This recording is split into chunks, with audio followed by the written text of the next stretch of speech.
안녕하세요, 가치환입니다. 다들 좋은 주말 보내고 계신가요? 확실히 이번 주에는 습도가 많이 떨어진 것 같아요. 그래도 여전히 낮에는 덥지만 그나마 조금은 활동하기 좋은 시점인 것 같은데 이번 주는 시장이 그렇게 썩 좋지는 못했어요. 다음 주에는 조금은 습도가 떨어진 날씨만큼 시장도 마찬가지로 반등할 수 있는 시점이 되었으면 좋겠습니다. 자, 오늘은 기관과 외국인이 이번 한 주 동안에 어떤 종목을 매수했는지 같이 한번 살펴보면서 투자의 힌트를 얻어볼 수 있는 그런 시간을 가져볼게요. 자, 다들 아시겠지만 이번 주는 공휴일인 월요일을 제외하고 화요일부터 금요일까지 시장이 그렇게 썩 좋았던 한 주는 아니었거든요. 그런 환경 속에서 과연 어떤 종목들을 매수했는지 지금부터 같이 한번 살펴볼게요. 먼저 외국인을 보면 삼성전자, SK하이닉스, 그리고 현대차까지 이 세 종목은 유일하게 1000억 이상의 순매수했던 종목이었고 그 뒤를 이어서 LNF, 삼성 SDI, LG에너지솔루션, 현대모비스, 포스코케미칼 이런 종목들을 차례대로 매수했습니다. 자, 구분을 지어서 보면 일단은 반도체 관련주를 가장 많이 매수했고 또 자동차 관련주 그리고 2차전지 관련주 포스코케미칼까지 딱 이 세 개 업종에 집중을 했던 것 같아요. 일단 삼성전자는 외국인의 수급이 꾸준히 들어오고 있지는 않거든요. 그런데 이번 주 목요일날 한 차례 강한 매수가 들어왔고 결국은 한 차례 강한 매수로 인해서 한 주간의 순매수 상위 종목이 올라왔던 것 같습니다. 그래서 일단 삼성전자는 워낙 시가총액이 크잖아요. 그래서 지금처럼 단 한 번의 매수로 인해서 한 주간의 순매수 상위 종목이 올라올 수도 있습니다. 그래서 이거를 단순히 1위로 했구나 이렇게 보지 마시고요. 그 연속성을 한번 살펴볼 필요가 있고요. 그런 면에서 봤을 때는 결코 연속적이지 못한 것 같습니다. 그리고 차트를 보면 일단 이 종목은 중요한 게 60일선을 돌파할 필요가 있어요. 과거에도 60일선을 돌파하지 못하고 계속 맞닿고 내려오는 그런 모습들이 꾸준히 나왔던 만큼 일단은 첫 번째로 60일선을 돌파하는 것이 가장 중요하다고 생각이 되고요. 그래도 8월 초 이때 한 차례 주가가 꺾이는 모습이 나왔었는데 빠르게 또 돌리는 모습이 나왔거든요. 그리고 저점을 이탈하지 않았었죠. 그래서 이런 부분은 조금은 긍정적으로 보이는 것 같고요. 아마도 다음 주쯤에 60일선을 돌파하고 조금 더 추세적인 상승이 나올 수 있는지 혹은 60일선과 맞닿았던 만큼 다시 또 이렇게 직전 저점을 향해 주가가 또 꺾일 수 있는지 그런 판가름이 날 것 같습니다. 그래서 다음 주에는 60일선을 얼마나 잘 돌파할 수 있는지 그런 부분 같이 한번 살펴보시고요. 그리고 두 번째로 하이닉스를 보면 하이닉스도 마찬가지 흐름인 것 같아요. 동일하게 60일선이었죠. 3월달까지 3번이네요. 과거에 60일선과 맞닿았을 때는 어김없이 주가가 이렇게 꺾이는 모습이 나왔습니다. 그리고 가장 최근 7월도 마찬가지였고요. 이번에도 지금 60일선과 맞닿아 있죠. 그래도 삼성전자하고 SK하이닉스에 대해서 한 가지 의미를 부여해본다면 과거에는 60일선하고 맞닿으면 이렇게 주가가 빠지고 다시 60일선을 터치하기까지 상당 부분의 시간이 소요가 되었었거든요.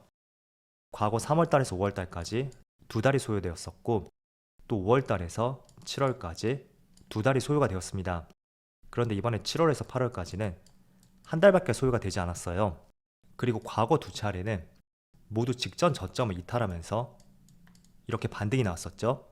그런데 최근에는 주기도 짧아졌을 뿐만 아니라 직전 저점을 이탈하지 않고 이렇게 돌려 세우는 모습이 나왔기 때문에 과거와 달리 이번에는 조금은 기대를 해볼 수 있는 그런 시점도 될 수 있는 것 같습니다. 그래서 어쨌든 이번 주에는 조정이 나왔던 만큼 다음 주에는 의미 있는 변화가 있을 수 있는지 삼성전자하고 SK하이닉스 정말 중요한 한 주가 될 것 같고요. 그리고 두 번째로 현대차. 현대차는 제가 지난주에 많이 말씀드렸었는데 자, 이 종목이 한 달 동안의 외국인의 수급을 보세요. 이 당시 4% 가까운 급락이 나왔었던 8월 17일 이때만 한 차례 외국인의 소폭의 순매도가 있었고 또 7월 26일 이때를 제외한다면 매일같이 매수세를 보여주고 있습니다. 그리고 이번 한 달 동안의 누적 순매수를 보시면 무려 5천억 규모의 순매수가 들어왔어요. 물론 현대차는 다들 이슈를 알고 계실 거예요. 미국 내에서 보조금 지급이 제외가 되면서 이런 부분이 미국 시장에서 경쟁력이 떨어질 수 있는 하나의 이유가 될 수도 있다. 그렇게 조금은 부정적인 인식들이 생겨났습니다. 그렇지만 외국인의 수급을 봤을 때는 무슨 일이 있었냐는 듯이 꾸준히 순매수가 들어오고 있어요. 그리고 어제 같은 경우에는 미국 내에서 아이오닉5가 올해의 차에 선정이 되면서 보조금 논란이 있었음에도 불구하고 여전히 현대기아차의 전기차는 견조한 판매고를 올릴 것이다. 그런 인식들이 조금은 반영이 되었던 것 같습니다. 그래서 금요일날 오랜만에 반등이 나왔었고 또 외국인의 강한 수급이 이어지고 있기 때문에 이렇게 외국인의 수급이 꾸준히 이어진다면 저는 최근에 시간은 조금 걸릴지라도 다시 적정 주가를 회복하지 않을까 그렇게 생각을 갖고 있고요. 그래서 다음 주의 흐름을 같이 한번 살펴보고요. 자, 그리고 네 번째로 LNF하고 삼성 SDI, LG 에너지솔루션 모두 2차전지 기업이에요. 그리고 삼성 SDI하고 LG 에너지솔루션 코스피에 상장되어 있는 2차전지 기업이고 또 LNF는 코스닥에 상장되어 있는 2차전지 대장주라고 볼 수 있습니다. 그런데 이 세 종목은 외국인의 수급이 꾸준히 들어오고 있죠. 특히 에너지솔루션은 외국인과 연기금 쪽에서 정말 하루도 거르지 않고 매일같이 매수세가 들어오고 있습니다. 그리고 이 종목의 주가 흐름을 보면 제가 지수하고 비교해서 보여드릴게요.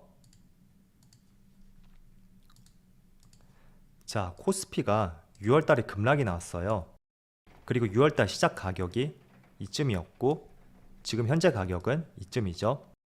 결국은 6월 급락장을 다 회복하지 못했는데 지금 보시면 에너지솔루션은 6월 시초가가 여기였고 지금이 이쯤, 지금 종가가 6월 시초가보다 상단에 위치하면서 확실히 코스피 지수보다 강한 흐름을 보여주고 있다는 것을 알 수가 있습니다. 그리고 삼성 SDI도 보면 6월 시초가가 이쯤이었죠. 그리고 현재 가격은 이쯤이니까 이 종목도 마찬가지로 지수보다 양호한 흐름이 나오고 있습니다. 그리고 LNF를 보면 이 종목은 6월 시초가를 회복하지 못했지만 그래도 지수의 흐름보다는 양호하다는 것을 알 수가 있거든요. 자, 그래서 제가 이렇게 비교를 해드리는 것은 지수가 하락할 때는 대부분의 종목들이 당연히 지수의 영향을 받을 수밖에 없고 그에 따라서 하락이 나오는 종목들이 다수일 수밖에 없습니다. 그렇지만 반등장에서는 오히려 지수보다 강한 상승이 나올 수 있는 만큼 그래서 혹시나 다음 주에 조정이 들어올지 아니면 반등이 나올지 그건 저도 알 수 없겠지만 만약에 반등이 나온다면 지금과 같은 종목들 대표적으로 2차전지였죠. 이런 종목들은 시장 대비 더 많은 상승이 나올 수도 있고 그렇다는 것은 다른 업종보다도 더 많은 상승이 나올 가능성이 높다. 그렇게 볼 수가 있습니다. 그래서 여러분들이 그런 걸 한번 따져보세요. 내가 보유한 종목이 빠질 때는 다 같이 빠졌지만 반등장에서 얼마나 반등이 나왔는지 그런 것도 한번 따져본다면 지금 시장에서 강한 업종인지 혹은 어느 정도 소외가 되었는지 그런 것들을 가늠을 해볼 수가 있을 겁니다. 자, 그래서 제 개인적인 의견을 말씀드리면 최근에 반등장에서 시장보다 강했던 업종이 2차전지하고 자동차 이런 업종이 대표적인 것 같고 그리고 테마가 형성된 업종을 보면 태양광, 풍력, 그리고 방산 관련주들 대표적으로 그런 업종인 것 같아요. 자, 그래서 외국인이 이렇게 정리를 해보고요. 이어서 기관을 볼게요. 자, 기관은 외국인에 비해서 그렇게 많은 수급이 들어오진 않았어요.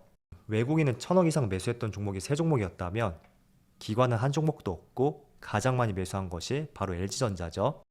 5,700억 정도 그 정도 매수했고 그 뒤를 이어서 SOE라고 SK이노베이션 이런 종목들을 차례대로 매수했습니다.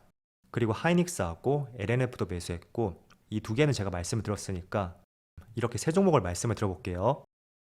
자, LG전자 같은 경우에는 사실 특별한 이슈가 있는 것은 아니에요. 주가가 한 차례 반등이 나왔던 것이 8월 11일 이때였죠. 이때 기관과 외국인의 많은 매수세가 들어왔고 연기금이 이때 이후부터 꾸준히 매수세로 전환이 되었습니다. 그리고 투신도 마찬가지고 보험도 마찬가지네요. 일단은 제가 재료를 살펴봤을 때는 특별한 이슈가 있는 것은 아니었어요. 물론 제가 찾지 못했을 수도 있고 또 우리가 알지 못한 어떤 재료에 의해서 기관이 매집을 해나가고 있을 가능성도 있습니다. 왜냐하면 수급이 서서히 증가한 것이 아니라 이때부터 갑자기 폭발적으로 이때하고 비교를 해보세요. 확연하게 바뀐 것을 볼 수가 있거든요. 그래서 조금 더 내용적인 측면을 살펴봐야 되겠지만 기관이 꾸준히 매집하는 것을 봤을 때는 재료가 없지만 그래도 한번 살펴볼 여지가 있지 않을까 라는 생각이 드는 것 같습니다. 자, 그리고 두 번째로 S-오일. S-오일은 이번 주 목요일부터 해서 기관의 매수 상위 종목에 꾸준히 올라왔었죠. 제가 그래서 조금은 신기하다고 말씀드렸었는데 왜냐하면 국제유가가 조금씩 꺾이고 있잖아요. 그런데도 S-오일을 매수한다는 것은 조금은 의아하더라고요. 자, 그런데 정유주 같은 경우에는 사실 국제유가보다 중요하게 봐야 되는 것이 정제 마진이에요. 그래서 6월달에 주가가 고점을 형성했을 때도 정제 마진이 파란색이거든요. 배럴당 거의 30달러까지 이 정도 수준을 유지했었습니다. 그런데 한 달 사이에 무슨 일이 있었는지 30달러 가까이 되었던 정제 마진이 2달러대까지 정말 폭삭 내려앉았었고 그 때문에 S오일의 주가도 123,000원에서 85,000원까지 30%의 급락이 나왔습니다. 그런데 최근에 반등이 나오고 있어요. 그리고 기관의 수급도 조금씩 들어오고 있고요. 제가 이유를 살펴보니까 이게 7월 중순까지거든요. 그런데 현재 8월 중순까지 정제 마진이 조금씩 상승하는 모습이 나오고 있고 하락세가 진정이 되었다는 기사가 있었습니다. 그래서 정제 마진이 조금씩 반등하고 있어서 기관의 수급이 들어오고 있다고 생각이 되고요. 그렇지만 저는 국제 유가가 지금 시점은 상승보다는 조금은 하락 쪽으로 방향이 틀어져 있다고 생각이 되거든요. 어쨌든 국제 유가가 떨어진다는 것은 정제 마진이 상승할 가능성보다는 하향 안정화될 가능성이 높다. 그렇게 볼 수가 있습니다. 그래서 최근에 기관의 매수세가 들어오고 있고 또 주가는 살짝 반등이 나왔지만 저는 크게 매력적으로 느껴지지는 않는 것 같고요. 일단 유가와 관련된 종목은 연말로 갈수록 천연가스 가격과 마찬가지로 국제 유가가 다시 뛰는지 거기에 따른 정제 마진도 다시 상승하는지 그걸 살펴보고 투자의 여부를 결정해야 될 것 같습니다. 자, 그리고 SK 이노베이션도 마찬가지예요. 이 종목은 7월 달부터 조금씩 반등이 나오고 있는데 어쨌든 반등장에서 2차원제 반등이 가장 강했었고 또 최근에 정제 마진이 조금씩 반등이 나왔던 만큼 그 효과가 한 달 사이에 조금은 반영이 되었던 것 같습니다. 그래서 기관의 매수세가 꾸준히 들어왔다고 볼 수 있고 오랜만에 다시 20만원을 회복했죠. 자, 그래서 오늘은 외국인하고 기관의 매수 상위 종목들을 살펴봤고요. 또 어떤 재료와 이슈가 있었는지 이런 부분도 같이 한번 살펴봤습니다. 이런 내용을 통해서 여러분들이 투자 힌트를 얻어보시면 좋을 것 같고요. 모쪼록 다음 주에는 다시 상승 흐름이 이어질 수 있는 한 주가 되기를 기원해 보겠습니다. 자, 그럼 오늘 영상 여기서 마치도록 하고요. 언제나 여러분들의 성공 투자를 기원하도록 하겠습니다. 감사합니다.